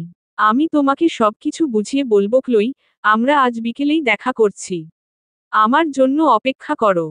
Turjo আর কিছু না বলে কলটা কেটে দিল, ফোনটা পকেটে রেখে বেরিয়ে যেতে উদ্যত হয় সে। ঘরের বাহিরে দাঁড়িয়ে ছিলেন নাদিরা তাবাসসুম, হঠাৎই তুর্যকে দ্রুত ঘর থেকে বের হতে দেখে বিস্মিত হলেন তিনি। কিরে, কোথায় যাচ্ছিস এখন? আর মাত্র কয়েক ঘন্টা পরেই আমাদের কনের বাড়ি যেতে হবে। তুর্য থেমে যায়। এক পা এগিয়ে আবার পেছনে ফিরে তাকায় মায়ের দিকে। চোখে এক ঝলক দ্বিধা। আমাকে জরুরি কাজে বেরোতে হবে মা, বিয়েটা রাতে হলেও চলবে। তাদের খবর পাঠাও, আমরা রাতে যাচ্ছি। আর কোনো কথা না শুনে শেরওয়ানি পরেই বাড়ি থেকে বেরিয়ে গেল তুর্য। নাদিরা তাবাস্সুম স্তব্ধ হয়ে দাঁড়িয়ে থাকেন দোরগোড়ায়। কিছু একটা বলতে চেয়েও পারলেন না তিনি। আসিফ আহমেদ ধীর পায়ে হেঁটে পাশে এসে দাঁড়ালেন। এই বিয়েতে আমি শুরু থেকেই রাজি ছিলাম না নাদিরা। তুর্যকে আমি চিনি, ওর চোখে আমি কখনো এই সম্পর্কের জন্য সেই চিরচেনা সম্মতির দৃষ্টি দেখিনি। বিকেল রাত 3:25। চারপাশে হালকা ঠান্ডা হাওয়া বইছে। শহরের কোলাহল থেকে অনেকটা দূরে, সবুজে ঘেরা নির্জন এক জায়গায় গাড়ি থামালো তুর্য। সামনে দাঁড়িয়ে রয়েছে ক্লোই ম্যাকগোয়ান, কানাডার টরন্টো থেকে আসা এক ধবধবে ফর্সা বিদেশিনী। সাদা রঙের এক স্নিগ্ধ পোশাকে যেন সে পুরো প্রকৃতির সঙ্গে মিশে গেছে। চোখে সানগ্লাস, হাতে একটা ছোট ব্যাগ। তুর্য গাড়ি থেকে নেমে ক্লোইয়ের দিকে এগিয়ে এলো। ক্লোই তুর্যকে দেখা মাত্রই অন্যদিকে তাকালো। তুর্য ক্লোইর কাছে এসে দাঁড়িয়ে মৃদু হেসে বলল, Hey Chloe, long time no see. Hi Chloe, Anakardina deki na tomek. Chloe গভীর দৃষ্টিতে তুর্যের দিকে তাকিয়ে বলে, Isn't it your wedding today? Why have you come here? তোমার আজ বিয়ে, আমি জানি, কিন্তু তবু তুমি এখানে এসেছো কেন? তুর্য চুপ করে থাকে কিছুক্ষণ, তারপর চোখ সরিয়ে বলে, I have no desire to go through with this marriage, Chloe. I never wanted this. It's a decision forced on me by my mother. You know, in Bangladesh, our society still doesn't easily accept someone foreign like you. But I promise you, I will marry you. আমার এই বিয়েটা করার কোনো ইচ্ছাই নেই Chloe. আমি কখনো চাইনি। এটা আমার মায়ের চাপিয়ে দেওয়া সিদ্ধান্ত। তুমি জানো, বাংলাদেশে আমাদের সমাজ এখনো তোমার মতো বিদেশি কাউকে সহজে মেনে নেবে না। কিন্তু আমি তোমাকে কথা দিচ্ছি আমি তোমাকেই বিয়ে করব। ক্লোইর চোখ হঠাৎই অশ্রুসিক্ত হয়ে উঠে। তুর্য ক্লোইর হাত ধরে তার কিছুটা কাছে এসে নরম স্বরে বলল, Go back to Canada, Chloe. I'll wrap everything up here and then join you. I don't want you to face any humiliation or pain here. We'll get married once we're in Canada, alright? Simply, no family, no social standards. Just you, me, and a little world built with our love. Tumi Canadaya fire yao, Amy ekan sabaguchi dia kala sabo. Amy kai na tumi ekan kono apamana bar casta pao. আমরা কানাডায় গিয়েই বিয়ে করব, ঠিক আছে? Simply, no family, no social standards. শুধু তুমি আমি আর আমাদের ছোট্ট ভালোবাসায় গড়া সংসার। ক্লোই আবেগে ভেসে তুর্যকে জড়িয়ে ধরে বলল, The fact that you're choosing me over them, just that means everything to me. তুমি ওদের ছেড়ে আমায় বেছে নিচ্ছ, শুধু এইটুকুই আমার কাছে অনেক।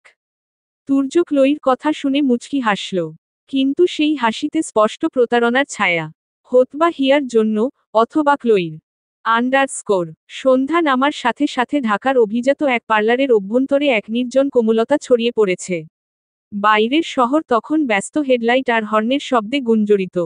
পার্লারের ভিআইপি ঘরটিতে বসে আছে হিয়া, আজ তার বিয়ে। চোখে মুখে অনিশ্চিত ভবিষ্যতের ভয়। হিয়ার মন এই বিয়ে করতে সাড়া দেয়নি কখনোই, কিন্তু কখনো কখনো পরিস্থিতি আমাদের বাধ্য করে দেয় মনের বিরুদ্ধে যেতে। হিয়ার চারপাশে সাজগোজের আয়োজন। হিয়ার পরনে একটা লাল টকটকে বেনারসি শাড়ি, ঝলমলে লাল রক্তিম রঙের সোনালি জড়ি, তাঁতের নিখুঁত কারুকাজে মোড়ানো। শাড়ির চওড়া পাড়ে ময়ূর ও লতাপাতার নকশা। সবকিছু ঠিক আছে তো? তানিশা ফিসফিস করে জিজ্ঞেস করল। হিয়া হ্যাঁ সূচক মাথা নেড়ে বলল, সব ঠিক আছে, শুধু মনে হচ্ছে আমি যেন কাউকে বিদায় দিচ্ছি। নিজেকেই হয়তো। তানিশা হিয়ার হাত শক্ত করে ধরে বলল, আরে আমি আছি না, চিন্তা করিস না, তোর জামাই তোকে একটা টু শব্দ ও বললে গিয়ে তারা চিহ্ন রে আসব। তানিশার কথা শুনে হেসে ফেলল হিয়া। মেকআপ আর্টিস্ট এসে তানিশাকে হিয়ার কাছ থেকে সরে যেতে বললেন। তানিশা হিয়াকে আস্থা দিয়ে উঠে কিছুটা দূরে গিয়ে দাঁড়ালো। মেকআপ আর্টিস্ট কনে সাজানোর কাজ শুরু করলেন। হিয়া তাকে থামিয়ে দিয়ে বলল, আমাকে হালকা সাজাবেন প্লিজ। পাশ থেকে তানিশা হিয়াকে থামিয়ে দিয়ে বলল, ওর কথা শুনবেন না, আপনি ওকে সাজান, একেবারে বিশ্ব সুন্দরী লাগে যেন। হিয়া ভয়ার্ত দৃষ্টিতে তাকালো মেকআপ আর্টিস্টের দিকে। মহিলা একটা বক্স বের করে দামি দামি ব্র্যান্ডের কয়েক পদের লেন্স বের করে বললেন, লেন্স পরেছেন কখনো? হিয়া না সূচক মাথা নাড়ল। সে মধ্যবিত্ত ঘরের কন্যা, এইসব বিলাসিতা সে কখনোই করেনি। মেকআপ আর্টিস্ট লেন্স পোড়ানোর কথা বললে হিয়া সঙ্গে সঙ্গে না করে দেয়, এইসব জিনিসে তার ভয় লাগে। হিয়ার চোখ একটু সেন্সিটিভ হওয়ায় তানিশাও আর জোর করল না। ওকে দ্রুত সাজিয়ে দিন, বিয়ে বাড়ি এখান থেকে বেশ খানিকটা দূরেই। বর পক্ষ চলে আসবে, তাড়া দিয়ে বলল তানিশা। মেকআপ আর্টিস্ট হিয়ার মুখ ভালো করে পরিষ্কার করে সাজাতে শুরু করে দিলেন। পার্লারে সাজার ইচ্ছা কোনোদিনই ছিল না হিয়ার, সে শ্যামবতী কন্যা, সাজলে কি তাকে মানায়? ঘণ্টা খানেক কেটে গেল, হিয়াকে বউ সাজানো প্রায় শেষের পথে। তানিশা বসে থাকতে থাকতে এবার বিরক্ত হয়ে উঠেছে, হঠাৎই তানিশার ফোন বেজে উঠল। নাজমা খাতুন কল দিচ্ছেন, তানিশা বোকার মতো হেসে কলটা রিসিভ করল। আসসালামু আলাইকুম আন্টি, এই তো হয়েই গেছে, আমরা আসছি।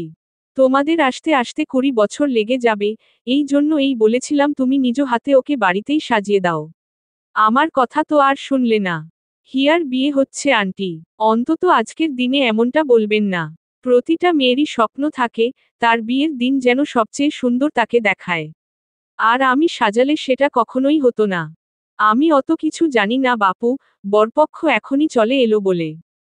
হিয়াকে নিয়ে ঠিক 20 মিনিটের মধ্যে বাড়িতে ফিরে এসো। এই বলে কলটা কেটে দিলেন নাজমা খাতুন। তানিশা ফোন ব্যাগে রেখে উঠে এসে হিয়ার পাশে দাঁড়ালো। হিয়া মুগ্ধ দৃষ্টিতে আয়নার সামনে দাঁড়িয়ে শুধু নিজেকেই দেখে যাচ্ছে। জীবনে এই প্রথমবার সে পূর্ণ সাজে নিজেকে দেখছে, চেনাই যাচ্ছে না যেন নিজেকে। এটা কি সত্যি আমি? মাথার টিকলিটা ঠিক করতে করতে মুগ্ধ গলায় বলল হিয়া। জি মহারানী, একদম আপনি। হেসে উত্তর দিল তানিশা। মেকআপ আর্টিস্ট তার কাজ শেষ করে সন্তুষ্ট ভঙ্গিতে বললেন। এই তো, আপনার সাজ একদম সম্পূর্ণ। আপনি একেবারে প্রস্তুত। তানিশা হিয়াকে দাঁড় করিয়ে ঘুরিয়ে ফিরিয়ে দেখে নিল একবার। আজ তো হিয়াকে একেবারে অপূর্ব লাগছে। সত্যি এত সুন্দর করে সাজিয়েছেন আপনি। এটাই তো আমাদের কাজ, ম্যাডাম। মৃদু হেসে বললেন মেকআপ আর্টিস্ট। আচ্ছা, চার্জ কত নিবেন? একটু ইতস্তত করে জিজ্ঞেস করল তানিশা। 50,000 টাকা, ম্যাডাম। কি বললেন? চমকে উঠল তানিশা। তুই এত অবাক কেন হচ্ছিস? বলল হিয়া। ম্যাডাম, আমি কিন্তু আপনাকে সাজিয়েছি নিজের সেরাটা দিয়ে। তাই আমার চার্জটা স্বাভাবিকই বলা চলে। একটু গম্ভীর ভঙ্গিতে বললেন মেকআপ আর্টিস্ট। হিয়া মৃদু হাসল। ব্যাগটা খুলে ভেতর থেকে গোছানো টাকা বের করল। এই নিন আপনার পারিশ্রমিক। বলতে বলতে 50,000 টাকার বান্ডিলটা এগিয়ে দিল হিয়া। মেকআপ আর্টিস্ট চোখ বড় করে তাকিয়ে থাকলেন, তানিশাও অবাক হয়ে বলল। হিয়া, এতগুলো টাকা তোর কাছে এলো কোত্থেকে? হিয়া কিছু না বলে দরজার দিকে পা বাড়ালো। এখন চল, যেতে যেতে বলবো। দুজনেই পার্লার থেকে বেরিয়ে একটা ট্যাক্সিতে উঠে পড়ে রওনা দিল বাড়ির উদ্দেশ্যে। দুজনই চুপচাপ জানালার দিয়ে বাইরে শহরের ছুটে চলা পথঘাট দেখছে। শেষমেশ নীরবতা কাটিয়ে তানিশা কিছুটা কৌতূহল নিয়েই জিজ্ঞেস করল। হিয়া, সত্যি করে বল তো, তোর কাছে এত টাকা এলো কিভাবে? হিয়া দীর্ঘশ্বাস নিয়ে তানিশার দিকে তাকিয়ে বলল। গতকাল গায়ে হলুদের অনুষ্ঠান শেষে বরপক্ষের পাঠানো বিয়ের ডালা খোলা হচ্ছিল, তুই তো ছিলি তখন। হ্যাঁ, তখন বিয়ের শাড়িটা আমি নিজেই আমার সাথে এনে ঘরে রেখে দিয়েছিলাম, এতগুলো ডালা খোলার চক্করে কেউ খেয়াল করেনি সেটা। আজ বিকেলে যখন আমি শাড়িটা বের করছিলাম সাজার জন্য, তখন দেখি শাড়ির নিচে একটা বড় চিঠির সাদা খাম। খামটা খুলে দেখি প্রায় 70,000 টাকা। আর একটা ছোট্ট চিরকুট ছিল। হিয়া থেমে গেল, তানিশা আগ্রহ নিয়ে জিজ্ঞেস করল। কি লেখা ছিল? হিয়া ধীরে ধীরে বলল। প্রিয় হবু বেগম, যদি বাইরে সাজেন, তাহলে এই টাকাগুলো দিয়েই সাজবেন। ইতি, আপনার হবু স্বামী। তানিশার মুখে বিস্ময়ের ছায়া। বাপরে, কত বড়লোক রে! তোর মা যদি খামটা খুলে ফেলতো, তাহলে তুই তো এই টাকার হদিসই পেতিস না। আনমনে বলল তানিশা। তুই কিছু বললি? কই না তো। তানিশা কৌশলে মুখ ঘুরিয়ে জানালার দিকে তাকালো। তারপর হঠাৎ প্রশ্ন করল।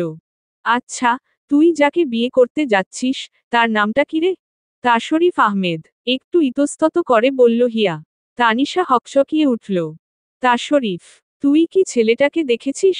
না, দেখিনি। শুধু মায়ের কাছে শুনেছি ছেলেটা নাকি খুবই সুদর্শন, ভদ্র, মার্জিত। ছেলেকে দেখেই মায়ের পছন্দ হয়েছে। আমারও ইচ্ছা ছিল বিয়ের আগে তাকে একবার দেখার, কিন্তু তুই এতটা ঘাবড়ে গেলি কেন নাম শুনে? শান্ত গলায় বলল হিয়া। না না, আসলে, তুই যাকে বিয়ে করতে যাচ্ছিস, তার সম্পর্কে সে বড়লোক পরিবারের এটুকু ছাড়া আর কিছুই তো জানিস না, তাই অবাক হলাম। মা যেহেতু ঠিক করেছেন, তিনি তো আর না জেনে শুনে কিছু করবেন না। অবশ্যই সবকিছু জেনেই করছেন। শুধু আমাকে এখনো অবধি কিছু বলেনি ছেলেটার সম্পর্কে।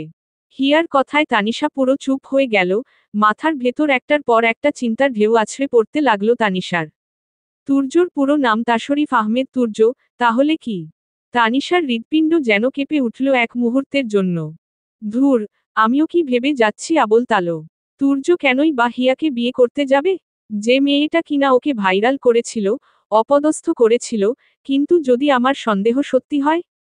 কোনো হিসাবই যেন মিলছে না তানিশার। মাথার মধ্যে সব গুলিয়ে যাচ্ছে। এইদিকে হিয়া জানালার বাইরে তাকিয়ে মনে মনে ভাবছে, কাকে বলবো আমি, কাকে বোঝাবো যে এই বিয়েটা আমি করতে চাইনি কখনোই, আজও চাই না। নিজের জীবনের সমস্ত সম্ভাবনাকে থামিয়ে এক অজানা ভবিষ্যতের দিকে এগিয়ে যাচ্ছি আমি, শুধুমাত্র আমার বাবার চিকিৎসার জন্য। আমি সবসময়ই চেয়েছি আমার বাবা ভালো থাকুক, তার জন্য তো আমি নিজেকেও তারা চিহ্ন তারা চিহ্ন বানি দিতে রাজি। আন্ডারস্কোর হিয়াদের বাড়ির সামনে এক এক করে এসে থামল চকচকে কালো রঙের দুটো বড় এসইউভি গাড়ি। গাড়ির দরজা খুলে একে একে নেমে এলো প্রায় 12 জন। প্রথম গাড়ি থেকে নেমে এলো সীমা, তার পেছনে নামল তুর্যর গাতারা চিহ্ন যাতারা চিহ্ন খোর বন্ধু হাসান।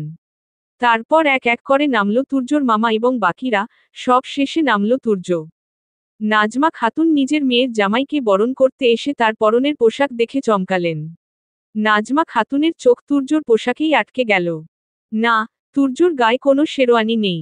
পরনে সাদা কালো স্যুট, ইনফিটেড প্যান্ট, সাদা শার্ট, কালো টাই আর কোট। মাথার চুল নিখুঁতভাবে সেট করা, হাতে দামি রোলেক্স ব্র্যান্ডের ঘড়ি আর পায়ে চকচকে লেদার শু। তুর্য যেন বিয়ে করতে নয়, বরং এখানে অফিসের কোনো জরুরি মিটিং করতে এসেছে, দেখে তাই মনে হচ্ছে। নাজমা খাতুন একটু অবাক হয়ে এগিয়ে এলেন অভ্যর্থনা জানাতে। আসসালামু আলাইকুম, ভেতরে আসুন আপনারা। সবাই ভদ্রভাবে সালামের উত্তর দিলেন। বাবা, তুমি বর হয়ে শেরওয়ানি না পরে এই অফিসের জামাকাপড়ে এসেছ কেন? মৃদু হেসে জিজ্ঞেস করলেন তিনি। তুর্য হালকা হাসল। আসলে আম্মা, আর বলবেন না, যেই শেরওয়ানিটা পরার কথা ছিল, সেটা আমাদের কাজের মেয়ে মুনিরা ইস্ত্রি করতে গিয়ে পুরোটা জ্বালিয়ে ফেলেছে। আর সময় ছিল না, তাই আমার প্রিয় স্যুটটাই পরে নিলাম, সাধারণভাবে বলল তুর্য। নাজমা খাতুন মুখে হাসলেও মনে মনে বললেন, যাই পরে আসুক, আমার কি, বিয়েটা হলেই হয়, আমার তো শুধু টাকা চাই। তুর্য হাত ধরে তার পাশে থাকা ভদ্রলোককে সামনে এনে বলল, এই আমার বড় মামা, ডাক্তার কায়সার রহমান। উনি ইউরোপেই থাকেন, লন্ডনে একটা বড় হসপিটালের শেয়ারহোল্ডার। বাংলাদেশে খুব একটা আসেন না, কিন্তু আমার বিয়েতে এসেছেন। নাজমা খাতুনের চোখ চকচক করে উঠল। আহারে, যদি আমার আরেকটা মেয়ে থাকতো, তাহলে এই বেডার বাড়িতেই কোনোভাবে বিয়ে দিতাম। তখন আমার কাছে শুধু টাকা আর টাকা থাকতো, মনে মনে আওড়ালেন তিনি। কিছুক্ষণ পর সবাই বাড়িতে প্রবেশ করল, তুর্য বাদে। ঠিক তখনই হঠাৎ করে দরজার পাশে দাঁড়িয়ে থাকা একটা ছোট ছেলের গলা শোনা গেল। আপনি কি আমার আপুকে বিয়ে করবেন? তুর্য তাকালো ছেলেটির দিকে, ছেলেটির বয়স হয়তো 8-9 বছর হবে। সবার সামনে হঠাৎ এমন প্রশ্ন শুনে প্রথমে একটু অবাক হলেও, পরমুহূর্তেই সে হাঁটু গেড়ে বসে পড়ল ছোট ছেলেটির সামনে। তোমার নাম কি? ছেলেটি শান্তভাবে উত্তর দিল। হৃদয় আলম। তুমি হিয়ার ছোট ভাই? ছেলেটি হ্যাঁ সূচক মাথা নাড়ল। হুম শালাবাবু, আমি ঠিক করেছি তোমার আপুকেই বিয়ে করব। মুচকি হেসে বলল তুর্য। তাহলে আমার একটা শর্ত আছে। ওহ, তাই নাকি? শুনি তো, কি শর্ত? আপনি যদি বিয়ের পর আমার আপুকে কষ্ট দেন তাহলে আমি আপনার কানের নিচে একটা থাপ্পড় মাতারা চিহ্ন রব। তারপর আপুকে নিয়ে পালিয়ে যাব। সবাই হৃদয়ের কথা শুনে হু হু করে হেসে উঠল। তুর্য হেসে বলল, তাহলে তো তোমার আপুকে কষ্ট দেওয়ার মতো কোনো সুযোগই নেই আমার। আমি তোমার আপুকে সব সময় খুশিতে রাখব, এটা আমি কথা দিচ্ছি। হৃদয় একটু ভেবে বলল, ঠিক আছে, তাহলে আপনাকে আপুর জামাই হতে দিচ্ছি। তুর্য উঠে দাঁড়ালো। পাশে দাঁড়িয়ে থাকা সীমা ফিসফিস করে হাসানকে বলল, দেখ, বিয়েতে কাবিনের আগে শালাবাবুর অনুমতি নিতে হচ্ছে। হাসান হেসে বলল, হো রে, বউয়ের ভাই বলে কথা। পাত্রপক্ষের সবাই ততক্ষণে বাড়ির ভিতরে চলে গিয়েছে, তুর্য তখনও বাড়ির দরজার সামনেই হাঁটু গেড়ে বসে হিয়ার ছোট ভাইয়ের সাথে কথা বলে যাচ্ছে আর সীমা কিছুটা দূরে দাঁড়িয়ে তা দেখছে। নাজমা খাতুনও সেখানে দাঁড়িয়ে রয়েছেন ঠিক দরজার কাছেই। বাড়ির সামনে হঠাৎ ট্যাক্সি এসে থামল। তানিশা জানালার বাইরে তাকিয়ে ছিল পুরোটা সময়। সব সময় সতর্ক থাকা তুর্য এবার তানিশার নজর এড়াতে সক্ষম হয়নি। তানিশা চমকে দ্রুত হিয়ার দিকে মুখ ঘুরিয়ে বলল, দেখ তো, ওই ছেলেটা কি তুর্য না? এই মুহূর্তে ও তোর বাড়িতে কি করছে রে হিয়া? তানিশার কথা শুনে হিয়া বিস্মিত হয়ে তাকালো ওর দিকে, হঠাৎই হিয়ার হাত পা কাঁপতে লাগল। তুর্য, এখানে? হিয়া আর কিছু না ভেবে তড়িঘড়ি করে দরজা খুলে নেমে পড়ল ট্যাক্সি থেকে। তানিশাও দ্রুত হিয়ার সাথে নেমে ড্রাইভারকে দ্রুত ভাড়া মিটিয়ে দিয়ে হিয়ার সাথে এগিয়ে যায়। তুর্য ইতিমধ্যে সরে গেছে সেখান থেকে। হিয়া দ্রুত পায়ে হাঁটতে গিয়ে হঠাৎই পায়ে হোঁচট লেগে প্রায় পরেই যাচ্ছিল, কিন্তু তানিশা দ্রুত এসে ধরে ফেলল হিয়াকে। আস্তে হিয়া, তুই ঠিক আছিস? হিয়া কোনো উত্তর দিল না, দ্রুত নিজেকে সামলে হাঁটতে হাঁটতে বলল, জানি না তুর্য আবার নতুন করে কি ঝামেলা পাকাতে এলো আমার বাড়িতে। চিন্তা করিস না, আমি তো আছি তোর সাথে। যা হবে দেখা যাবে। দরজার কাছে আনমনে দাঁড়িয়ে আছেন নাজমা খাতুন। তিনি কোনো কিছু নিয়ে গভীর চিন্তায় মগ্ন রয়েছেন। হিয়া ও তানিশা দ্রুত পায়ে বাড়ির ভেতরে এলো। হিয়া চোখে বিস্ময় আর বিরক্তির ছাপ নিয়ে সোজা মায়ের দিকে এগিয়ে যায়। মা, এখানে কি তুর্য নামে কেউ এসেছিল কিছুক্ষণ আগে? তানিশাও সালাম দিয়ে কথার সূত্র ধরে।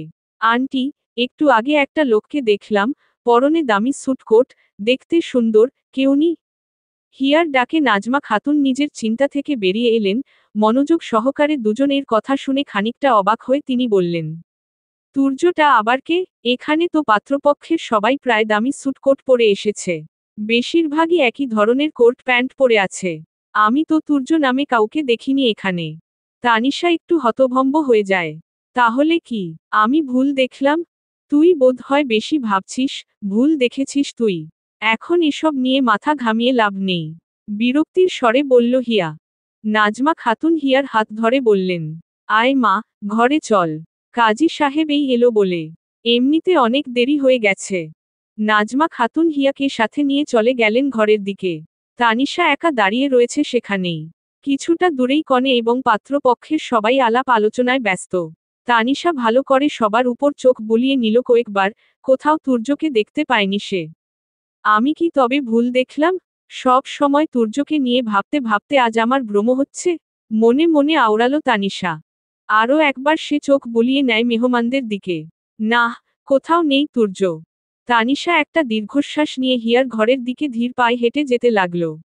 যেতে যেতে তানিশা চারপাশে তাকিয়ে শুধু অবাক হয়ে যাচ্ছে। এই বাড়িটা, এই বিয়ে, সব কিছুই যেন একটা রহস্য। এইটা কি সত্যিই হিয়ার বিয়ে? পুরো বাড়িটা তো দেখতেই বিয়ে বাড়ির মতো নয়। কোথায় সেই আলো ঝলমলে সজ্জা, কোথায় গানের আওয়াজ, আনন্দ উল্লাস? এতটা সাধারণভাবে বিয়ে, আর হিয়ার হবু স্বামী তার ব্যাপারে তো হিয়া কিছুই জানে না। ব্যাপারটা কেমন অদ্ভুত না? চিন্তিত মনে আওড়ালো তানিশা। হঠাৎই থমকে দাঁড়ায় তানিশা। এত বড়লোক বাড়ি, এত নামকরা পরিবার, বিয়েটা হবে ধুমধাম করে, জাঁকজমকপূর্ণ আয়োজনে, এটাই তো স্বাভাবিক। অথচ আজ যেন সবকিছুই অতিমাত্রায় সাধারণ, যেন একটা সাধারণ ঘরোয়া আয়োজন মাত্র। কোথাও কোনো হই হুল্লোড় নেই, অতিথিরাও যেন সংখ্যায় খুব কম। এইসব ভাবতেই ভাবতেই তানিশার হাত পা হঠাৎ কেঁপে উঠল। কেন হিয়াকে এখনো তার হবু স্বামীর সঙ্গে দেখা করতে দেওয়া হয়নি? এত গোপনীয়তা কেন? তানিশা বুঝে উঠতে পারছে না কিছুই। তার মনে একটা ভয় জমতে উঠতে থাকে ধীরে ধীরে। হঠাৎই যেন সমস্ত অঙ্ক, সমস্ত হিসাব একদিকে গিয়ে ঠেকে, একটাই নাম ভেসে ওঠে তার মনে, তুর্য। না না, এটা হতে পারে না। আমি নিজের চোখেই তো দেখেছি ওদের মধ্যে শত্রুতার সম্পর্ক। তুর্য কেন ওকে বিয়ে করতে যাবে? তানিশার মাথা হঠাৎ ঘুরে উঠে, ঠিক সেই সময় আমেনা কাজী সাহেব এসেছে কি না দেখতে এইদিকেই আসছিল। হঠাৎ পাশ থেকে ধূপ করে কিছু একটা পড়ার শব্দ পেয়ে দ্রুত ফিরে তাকালো আমেনা। তানিশা মাথা ঘুরে পড়ে গেছে, চমকে উঠে আমেনা দৌড়ে যায়। দেখে তানিশা অচেতন হয়ে পড়ে আছে মেঝেতে। আমেনা দ্রুত নাজমা খাতুন এবং হিয়াকে ডেকে নিয়ে এলো। হিয়া দ্রুত তানিশার পাশে বসে ওর মাথা উঠিয়ে নিজের কোলে নিয়ে বলল, কেউ পানি আনো জলদি। আমেনা দ্রুত এক গ্লাস ঠান্ডা পানি, কিছু বরফ আর ছোট্ট একটা কাপড় নিয়ে এলো। হিয়া পানির গ্লাসটা নিয়ে পাশে বসে তানিশার মুখে ছিটালো। তানিশা, তানিশা, চোখ খুল প্লিজ, উদ্বিগ্ন কণ্ঠে বলল হিয়া। আমেনা দ্রুত কাপড়ের ভেতর বরফ রেখে কাপড়টা বেঁধে হিয়াকে বলল, দাঁড়া এটা একটু লাগাই, হতে পারে হঠাৎ ওর প্রেশার উঠে গিয়েছিল। হঠাৎ করেই নাজমা খাতুন দ্রুত পায়ে এগিয়ে এলেন, তার চোখে মুখে অস্থিরতা স্পষ্ট। হিয়া, চল মা, কাজী সাহেব এসে গেছেন। এখনই বিয়ে পড়াতে হবে। পাত্রপক্ষ দেরি করতে চাইছে না, তাড়া দিয়ে বললেন তিনি। মা, তোমার মাথা ঠিক আছে? দেখতেই পাচ্ছ তানিশা এখানে বেহুশ হয়ে পড়ে আছে, কই তুমি আমাদের সাথে ওকে দেখবে তা না করে আমাকে এখন বিয়ের পিঁড়িতে বসতে বলছো তুমি? অশ্রুসিক্ত চোখে তাকিয়ে বলল হিয়া। আমি কোনো কথা শুনব না, এখনই চল, গম্ভীর গলায় বললেন তিনি। নাজমা খাতুন আচমকা রেগে গিয়ে হিয়ার হাত শক্ত করে টেনে ওকে উঠিয়ে নিয়ে যেতে লাগলেন ঘরের দিকে। মা, এভাবে টানছো কেন আমাকে? ব্যথা পাচ্ছি তো। আমি কিছু জানি না, এই বিয়ে এখনই হবে, একটা কথাও শুনতে চাই না আমি, জেদ নিয়ে বললেন তিনি। তিনি হিয়াকে টেনে একটা ঘরে নিয়ে গেলেন। ঘরটা সাদামাটা সাজানো, একটা টেবিল আর একটা খাট, বিছানায় সাদা চাদর বিছানো। ঘরটার ভেতর চুপচাপ বসে রয়েছেন হিয়ার খালা, হিয়া এবং তিনি দুজনেই চুপচাপ। নাজমা খাতুন হিয়াকে গিয়ে বসালেন। হিয়াকে এভাবে নিয়ে আসতে দেখে কেউ কিছু বলল না, হিয়ার আতঙ্কিত চোখে তাকালো চারপাশে। বাথরুমের দরজাটা ভেতর থেকে বন্ধ করে। কমোডের ঢাকনার উপর চুপচাপ নাক বসে রয়েছে তুর্য। প্রায় 15 মিনিট হতে চলল সে এখানে লুকিয়ে আছে। শালি তানিশার বাচ্চা, কি দরকার ছিল বিয়েতে আসার? সারাক্ষণ আমার পেছনে ঘুরে বেড়াস, আমার প্ল্যানটাই শেষ করে দিতে যাচ্ছিলি, এখন শুধু তোর কারণে গুয়ের গন্ধে নাক ধরে বসে থাকতে হচ্ছে। ইয়াক। হিয়ার মা কেমন খাচ্চর মহিলা হলে টয়লেটটাও পরিষ্কার করেনি। দাঁত কটমটিয়ে তানিশাকে উদ্দেশ্য করে বলল তুর্য। গাড়ির আওয়াজ শুনে ফিরে তাকালাম পেছনে আর অমনি তারা চিহ্ন তানিশার সাথে সোজা চোখাচোখি। ও যে আমায় দেখে ফেলেছে, বুঝেছি তখনই। হিয়ার দিকে তানিশা ফিরতেই আমি দৌড়ে বাথরুমে। ধরা খেলে সব পরিকল্পনা শেষ হয়ে যেত আমার। হঠাৎ বাথরুমের দরজায় করা নাড়ার আওয়াজ হলো, তুর্য ভয়ার্ত দৃষ্টি নিয়ে দরজার দিকে তাকাতেই অপাশ থেকে মৃদু আওয়াজে সীমা বলল। এত সময় ধরে তুই বাথরুমে কি করছিস? বিয়ে পোড়ানোর জন্য কাজী সাহেব এসে বসে আছেন সেই কখন থেকে, ওইদিকে নাকি আবার হিয়ার কোন বান্ধবী এসেছে নাম তানিশা, সেই বেডি আবার জ্ঞান হারিয়েছে। ওকে নিয়ে ওরা দৌড়িতে আছে, আবার ওইদিকে কাজী বিয়ের পোড়ানোর জন্য তারা দিচ্ছেন আর হিয়ারা তোর অপেক্ষা করছে। ভেতর থেকে কোনো উত্তর আসে না। সীমা আশেপাশে একবার চোখ বুলিয়ে নিয়ে আবারও বলল। দেখ, এই সুযোগটা হাতছাড়া হলে কিন্তু সব শেষ। বের হ, এখনই। কয়েক সেকেন্ড পর তুর্য ধীর গতিতে দরজাটা খুলে বাইরে বের হলো। চারপাশে সতর্ক চোখে তাকায় তুর্য, কেউ নেই আশেপাশে। ঘরের ভিতর পিন পতন নীরবতা। এক কোণে বসে রয়েছেন কাজী সাহেব, সামনে বিয়ের রেজিস্ট্রার বই, কলম, আর কিছু কাগজপত্র। নাজমা খাতুন এসে ইঙ্গিত দিলেন সব প্রস্তুত রয়েছে। হিয়া ঘোমটা টেনে মাথা নিচু করে অশ্রুসিক্ত চোখে তাকিয়ে রয়েছে মেঝের দিকে। এই মুহূর্তে প্রতিবাদ করার মতো কেউ পাশে নেই তার। সবাই আজ নিজেদের স্বার্থ এবং নিষ্ঠুরতার পরিচয় দিয়েছে তাকে। কিছুক্ষণ পর সীমা এসে ঘরে প্রবেশ করল, সাথে এলো মুখে কালো মাস্ক আর বড় সানগ্লাস পরা তুর্য। তুর্যকে দেখে চেনা যাচ্ছে না, তারপরেও তুর্য সীমার পেছনে পেছনে এসেছে, কে জানে যদি হিয়া চিনে ফেলল তাকে। তার মুখ পুরোপুরি দেখা যাচ্ছে না, মুখের অর্ধেক মাস্ক আর চোখ কালো চশমা দিয়ে ঢাকা, মাথায় সাদা টুপি। খাটের এক প্রান্তে হিয়া এবং তার খালা বসে রয়েছেন আগে থেকেই, নাজমা খাতুন ও গিয়ে বসলেন তাদের পাশে। আর অন্য প্রান্তে সীমার পাশে বসল তুর্য। কাজী সাহেব দেরি না করে কলম হাতে নিয়ে বললেন। পাত্র এবং পাত্রীর পিতা কোথায়? নাজমা খাতুন কিছু বলার আগেই সীমা বলে উঠল। পাত্রের বাবা জরুরি কাজে আসতে পারেননি এবং পাত্রীর বাবা 2 বছর যাবৎ অসুস্থ, আপনি বিয়েটা পড়ান, আমাদের তারা আছে। নাজমা খাতুন ও সীমার কথায় সায় দিলেন, হিয়া একমনে মাথা নিচু করে তাকিয়ে আছে। কাজী সাহেব বিসমিল্লাহ বলে বিয়ে পড়াতে শুরু করলেন। হিয়া আলম, আপনি কি তাশরিফ আহমেদকে স্বামী হিসেবে কবুল করছেন? হিয়া শুনতে পেল না কিছুই, সে একমনে ভেবে চলেছে ছোটবেলায় নিজের বাবার সঙ্গে কাটানো পুরনো স্মৃতিগুলো। হিয়া ভাবতে ভাবতে মুচকি হেসে উঠল, চোখ বেয়ে গড়িয়ে পড়ল অশ্রুরা, কেউ তার চোখের অশ্রু দেখেনি। হিয়া মৃদু স্বরে বলল, আমি শুধু তোমাকে সুস্থ দেখতে চাই বাবা, আর কিছু চাওয়ার নেই আমার। হিয়া, কবুল বলো, চাপা গলায় বললেন নাজমা খাতুন। হিয়া আলম, আপনি কি তাশরিফ আহমেদকে স্বামী হিসেবে কবুল করছেন? আবারও জিজ্ঞেস করলেন কাজী সাহেব। নাজমা খাতুন রেগে হিয়ার হাত জোরে শক্ত করে চেপে ধরে বললেন, তুই কবুল বল, না হলে তোর বাবাকে আমি খুন করব বলে দিলাম। হিয়া কাপা কণ্ঠে বলল, কবুল। পরের দুবার ধীরে ধীরে কবুল বলল হিয়া। তুর্য মাস্কের আড়ালে মুচকি হাসল। সেও স্ত্রী হিসেবে কবুল করল হিয়াকে। বিয়ের রেজিস্টারে সই হলো। ঘরজুড়ে নিস্তব্ধতা।